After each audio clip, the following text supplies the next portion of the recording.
മൂസാ നബിയുടെ സമൂഹത്തിന് വലിയ വരൾച്ച വന്നപ്പോൾ സമുദായക്കാരെ വന്ന് പറഞ്ഞു, മൂസാ നബിയെ നമുക്ക് വെള്ളമില്ല, റബ്ബിനോട് ദുആ ചെയ്യണം. 70,000 ആളുകൾ അടങ്ങുന്ന സമൂഹം ഒരുമിച്ച് കൂടിയിട്ട് ദുആ ചെയ്യാണ്, മുത്തുനബി തങ്ങളെ കൊണ്ട് ഞങ്ങൾക്ക് മഴ നൽകണേ എന്ന്. സമയത്ത് അശരീരി കേൾക്കാണ്, 40 വർഷമായി തെറ്റ് ചെയ്തുകൊണ്ടിരിക്കുന്ന ഒരാൾ നിങ്ങളെ കൂട്ടത്തിലുണ്ട്, അയാള് മാറി നിൽക്കാതെ ദുആക്ക് ഇജാബത്ത് കിട്ടില്ല എന്ന്. മൂസാ നബി തിരിഞ്ഞു നിന്ന് പറയാണ്, നിങ്ങളെ കൂട്ടത്തിൽ 40 വർഷമായി തെറ്റ് ചെയ്യുന്ന ആരോ ഒരാളുണ്ട്, അയാളൊന്ന് മാറിത്തരണമെന്ന്.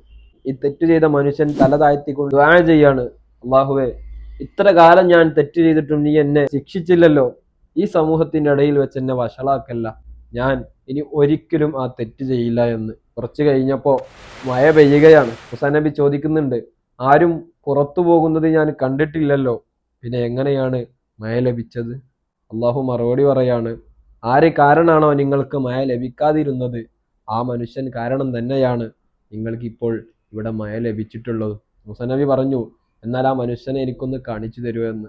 അള്ളാഹു മറുപടി പറയാണ്, ഇത്രയും കാലം തെറ്റ് ചെയ്ത ആ മനുഷ്യനെ ഞാൻ ഇന്ന് വരെ വഷളാക്കിയിട്ടില്ല, ഇനി അദ്ദേഹം തൗബ ചെയ്തതിന്റെ ശേഷം ഞാൻ എന്തിനാണ് ആ മനുഷ്യനെ വഷളാക്കുന്നത് എന്ന്. അള്ളാഹുവിനോട് ആത്മാർത്ഥമായി ചോദിച്ചാൽ, തൗബ ചെയ്താൽ അള്ളാഹു നമ്മെ സ്വീകരിക്കും. Let's continue.